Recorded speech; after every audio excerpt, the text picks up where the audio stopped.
እንግዲህ ቴዲ በዚህ 3 ቀን ውስጥ ብቻ ሚሊየን የኢትዮጵያ ብር ሰርቷል።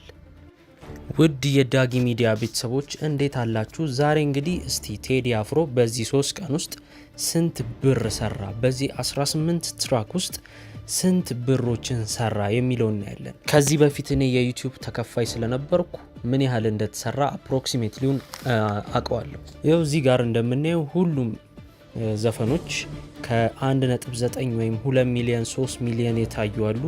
መጨረሻው ደግሞ 7 ሚሊዮን አካባቢ የታየው አለ።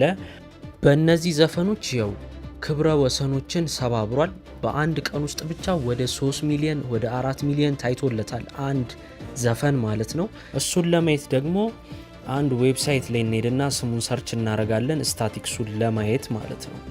ስታቲክሱን ስናይ እዚህ ጋር እንደምናየው በለቀቀ በመጀመሪያው ቀን አልበሙን ሳይለቅ በፊት 1.3 ሚሊዮን ሰብስክራይበር ነበረው። ከዛ በኋላ 500,000 ሰብስክራይበር ጨምሮለት አሁን 1.86 ሚሊዮን ሰብስክራይበር አለው። ይሄ በጣም ብዙ ሰብስክራይበር ነው። በ3 ቀን 500,000 ሰብስክራይበር ማለት በጣም ብዙ ነው። እንግዲህ እስቲ አሁን ደግሞ የሰራውን እንመልከት። እዚህ ጋር እንደምታዩት ከሆነ በለቀቀ በመጀመሪያው ቀን ከ$1,000 እስከ $17,000 ድረስ አግኝቷል ይላል። ይህን አፕሮክሲሜትሊ $10,000 በዛን ቀን አግኝቷል ብለን እንወስዳለን። በሁለተኛው ቀን ደግሞ ከ$7.9 እስከ $126,000 ድረስ ሰርቷል ይለናል። እቺ ደግሞ አፕሮክሲሜትሊዋን $60,000 በሁለተኛው ቀን ሰርቷል ብለን እንወስዳለን። ሶስተኛው ቀን ደግሞ ከ$4,400 እስከ $71,000 ድረስ ሰርቷል ይላል።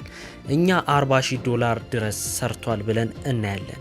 ስንት ሰራ ማለት ነው? የመጀመሪያው 10,000፣ ሁለተኛው 60,000፣ 70,000። 70,000 ላይ ደግሞ 40,000 $110,000 በ3 ቀን ውስጥ ሰርቷል ማለት ነው።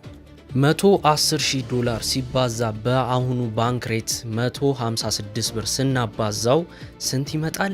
17,160,000 ብር ይመጣል ማለት ነው። ቴዲ አፍሮ በዚህ በ3 ቀን እንግዲህ 17 ሚሊዮን ብር ሰርቷል። እንግዲህ አስቡት፣ በወር በአመት ሲሆን በጣም ብዙ ነው የሚሆነው። እናንተም ግን ዩቲዩብ መጀመር አለባችሁ። ዩቲዩብ ቀልድ አይደለም። አሪፍ ገንዘብ ነው የሚያስገኛችሁ። በተለያዩ ኮንተንቶች እየሰራችሁ መስራት ትችላላችሁ። በቀጣይ ቪዲዮ እስከምንገናኝ ሰናይ ጊዜ